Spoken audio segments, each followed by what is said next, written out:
আচ্ছা, আমরা এখন যে ম্যাথটা করব, এটা হচ্ছে দিনাজপুর বোর্ড ২০২২ এর একটা ম্যাথ। এই ম্যাথগুলি বা এই টাইপের ম্যাথগুলি আমরা আগেও অনেক বোর্ডে করে আসছি। সো আমরা অত সময় নষ্ট না করে দ্রুত ম্যাথগুলি করে ফেলব। Okay sir? আশা করি তুমি বুঝবা ইনশাআল্লাহ। দেখো কি বলা হইছে?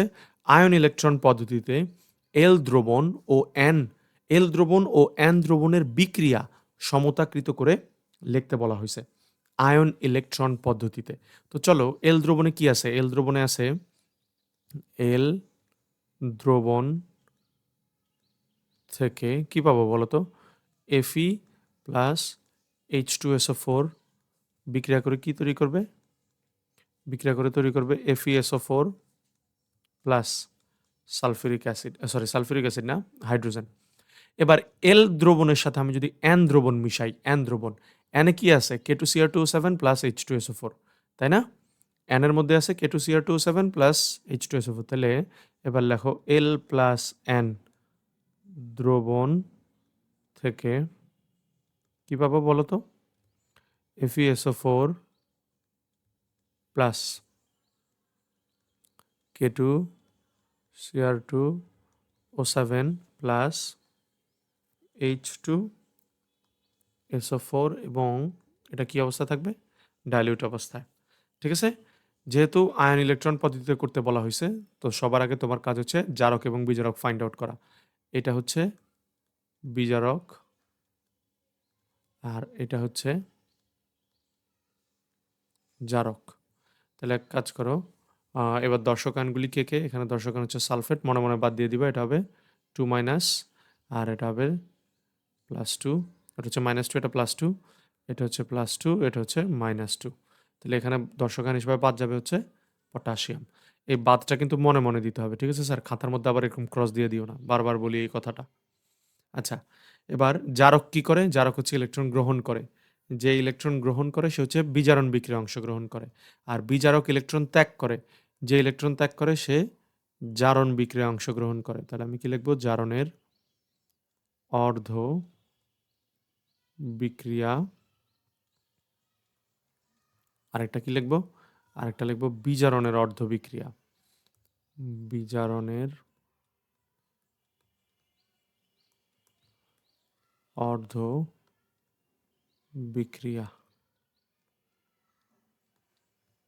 ক্লিয়ার? আচ্ছা, জারণ মানে কি? ছাড়ন। তাহলে কি ইলেকট্রন ত্যাগ করবে? Fe2+। Fe+2 ইলেকট্রন ত্যাগ করে কিসে পরিণত হবে? Fe+3 তে পরিণত হবে। কয়টা ইলেকট্রন ত্যাগ করে? একটা ইলেকট্রন ত্যাগ করে। এখান থেকে কি হবে স্যার? একটা ইলেকট্রন চলে যাবে। কথা কি বুঝতে পারছি? আচ্ছা, এবং বিজারণের অর্ধবিক্রিয়া কি হবে স্যার? বিজারণ কার হবে? বিজারণ হবে Cr2O7 2- সে কিসে পরিণত হবে? 2Cr+3 তে পরিণত হবে।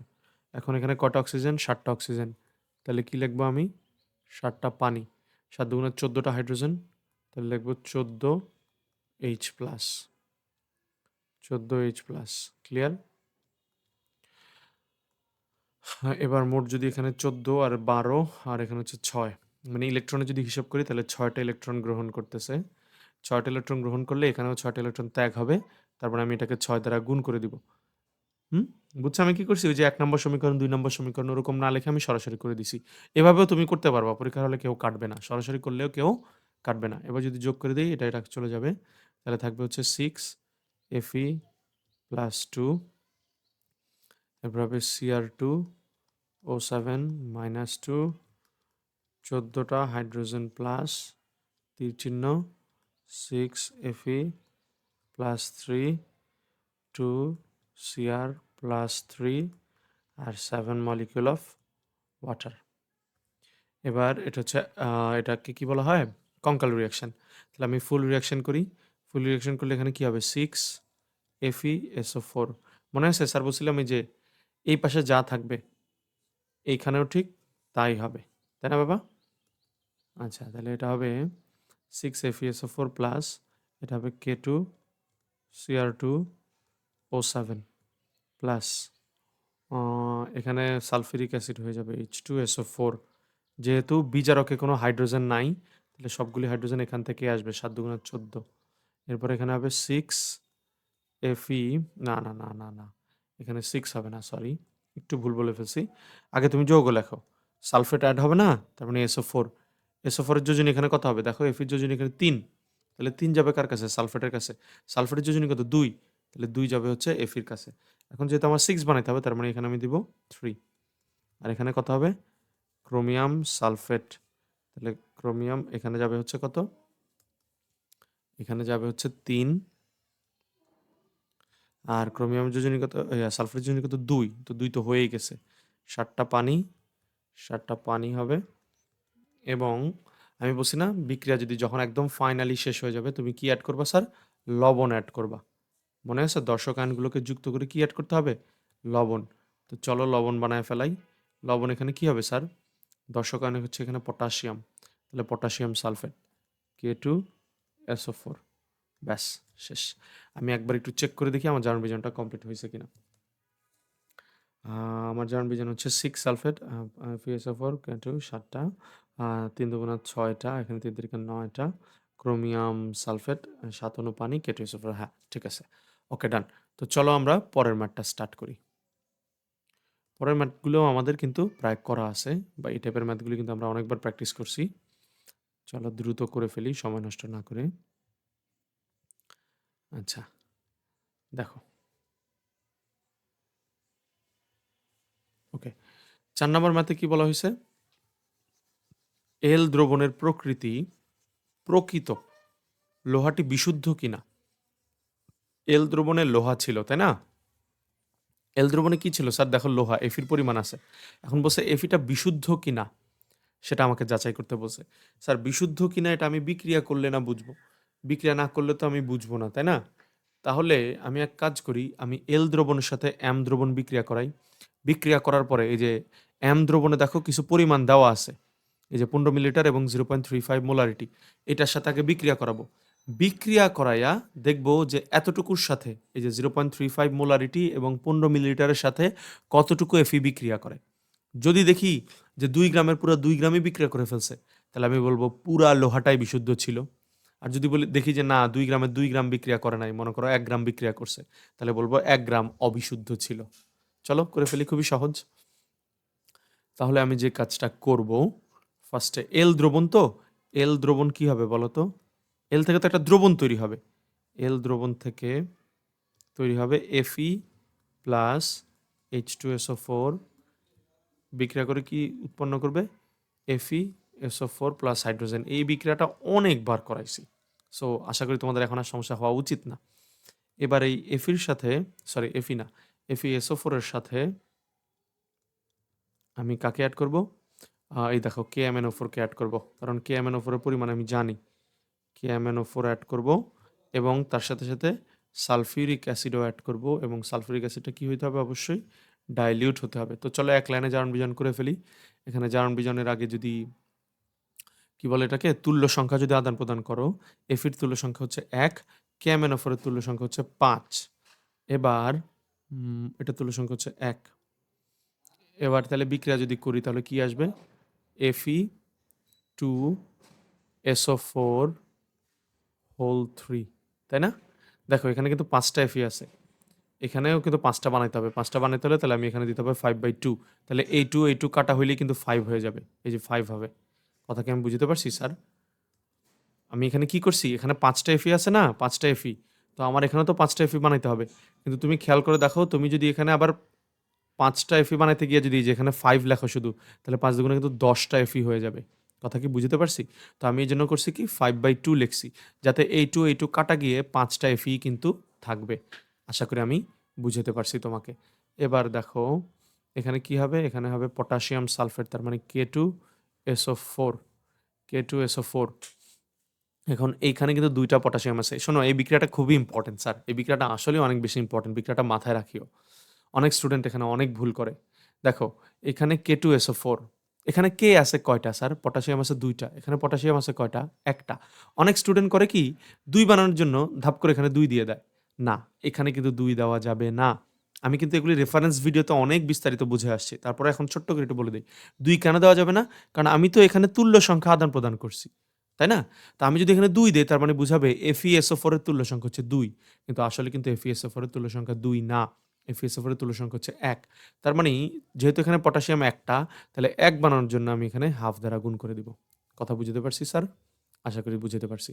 এগুলি যদি না বুঝো অবশ্যই রেফারেন্স ভিডিও দেখে আসো। অ্যামেন, অ্যামেনের সাথে কি তৈরি হবে যেন? সালফেট তৈরি হবে, অ্যামেন সালফেট। অ্যামেন কয়টা? অ্যামেন তো একটা, তার মানে একটা অ্যামেন সালফেটই তৈরি হবে প্লাস আর কি বাকি আছে বলো তো? আর কি কিছু বাকি আছে? অবশ্যই বাকি আছে। জারকের অক্সিজেনের সমান পানি। জারকে এখানে কয়টা অক্সিজেন?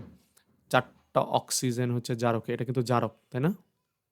এটা হচ্ছে জারক আর এটা হচ্ছে বিজারক। বিজারক। জারকে অক্সিজেন কয়টা স্যার? ৪ টা। তাহলে আমি এখানে দিব ৪ টা পানি। এবং ৪ টা পানি দিলে হাইড্রোজেন কত হয়? ৪ দুগুণে ৮।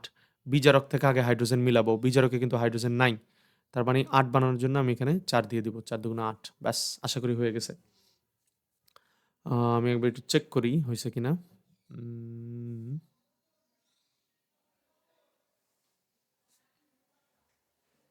হ্যাঁ, হয়ে গেছে।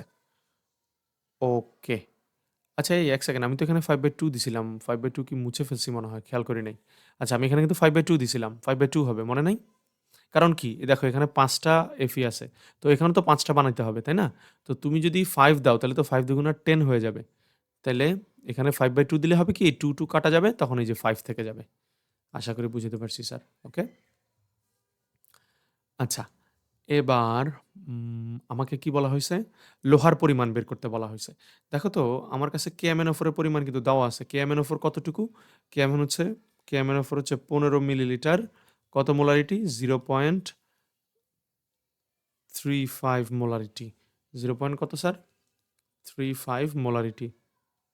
35 মোলারিটি। ক্লিয়ার? আচ্ছা। এবার দেখো ১ মোলের সাথে কত মোল বিক্রিয়া করে? ৫ মোল। ১ মোলের সাথে বিক্রিয়া করে ৫ মোল। তাহলে তুমি লেখো অতএব বিক্রিয়া থেকে বিক্রিয়া থেকে ১ মোল KMnO4 KMnO4 equivalent to ৫ mole FeSO4। অতএব মোলকে যদি আমি মিলিলিটার হিসাব করি তাহলে এটা হবে ১০০০ মিলিলিটার 1 মোলারিটি। এই জিনিসগুলি তোমরা বুঝো। না বুঝলে রেফারেন্স ভিডিও দেখে আসো। আচ্ছা। ডিভাইডেড বাই কত হবে? এখানে হবে ৫ মোল Fe+2 Fe+2, তাই না? অতএব ১০০০ মিলিলিটার তো আমি এটাকে ১৫ মিলিলিটারে কনভার্ট করব।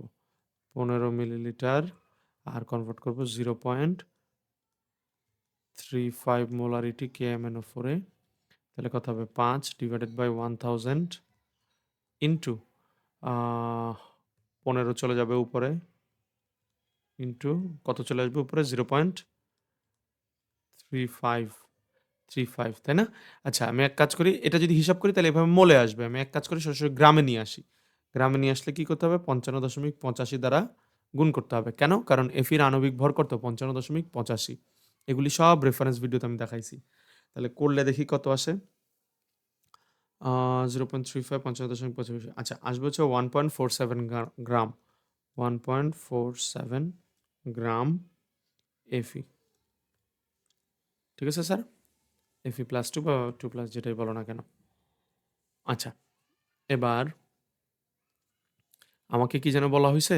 আমাকে বলা হইছে এল দ্রবণে প্রকৃত বিশুদ্ধ Fe-র পরিমাণ নির্ণয় করো। দেখো আমি কিন্তু Fe-র পরিমাণ পেয়ে গেছি। এখানে ছিল ২ গ্রাম Fe। আর এখানে কতটুকু বিশুদ্ধ পাইলাম? কতটুকু বিক্রিয়া করে দেখো। KMnO4 এর সাথে বিক্রিয়া করছে না? এ দেখো KMnO4 এর সাথে Fe কিন্তু বিক্রিয়া করছে। এই যে KMnO4 এর সাথে FeSO4 বিক্রিয়া করছে। আবার ওই FeSO4 এর সাথে Fe বিক্রিয়া করছে। তার মানে কিন্তু আমি সরাসরি বলতে পারি যে KMnO4 থেকে Fe বিক্রিয়া করছে। তাই না? KMnO4 এর সাথে কতটুকু Fe বিক্রিয়া করছে দেখো তো? Fe তোমার ছিল মোট ২ গ্রাম। এই যে Fe ছিল মোট ২ গ্রাম। ২ গ্রামের মধ্যে কতটুকু বিক্রিয়া করে? 1.47 গ্রাম। তাহলে বাকিগুলি কি? অবিশুদ্ধ না? বাকিটুকু কি? অবিশুদ্ধ। তাহলে এখন তোমাকে বলছে লোহাটি বিশুদ্ধ কিনা যাচাই করো। তাহলে তুমি বলবা লোহার মধ্যে মাত্র এত গ্রাম বিশুদ্ধ। আর কতটুকু অবিশুদ্ধ সেটাও বের করে দেই। তো চলো অতএব অবিশুদ্ধতার পরিমাণ, অবিশুদ্ধতার পরিমাণ, এক কাজ করি সরাসরি পার্সেন্টেজে বের করে নিয়ে আসি। মনে নাই পার্সেন্টেজে যদি বের করতে বলতাম তাহলে কি করতে হয়? গুণ করতে হয় ১০০ দিয়ে আর নিচে বসাইতে হয় মোট যতটুকু দেওয়া ছিল। মোট কতটুকু? মোট দেওয়া ছিল ২ গ্রাম। আর উপরে বসাবো যেহেতু অবিশুদ্ধতার পরিমাণ বের করতেছি তাহলে উপরে বসাবো অবিশুদ্ধতার পরিমাণটা। অবিশুদ্ধ কতটুকু? মোট ছিল ২। তার থেকে বিশুদ্ধ হচ্ছে 1 পয়েন্ট কত যেন দেখলাম? 47 1.47 এটা যদি বাদ দেই আর ২ দ্বারা যদি ভাগ করি এবং ১০০ দ্বারা যদি গুণ করি তাহলে আমার ফাইনাল অ্যান্সারটা আসে হচ্ছে আ আসবে হচ্ছে তোমার ২৬.৫ ২৬.৫%। অতএব অবিশুদ্ধতার পরিমাণ অবিশুদ্ধতার পরিমাণ পরিমাণ ২৬.৫%। ব্যাস! চাইলে তুমি বিশুদ্ধতার পরিমাণটাও বের করে দিতে পারো। সমস্যা নাই তো। চাইলে তুমি বিশুদ্ধতার পরিমাণটাও বের করতে পারো।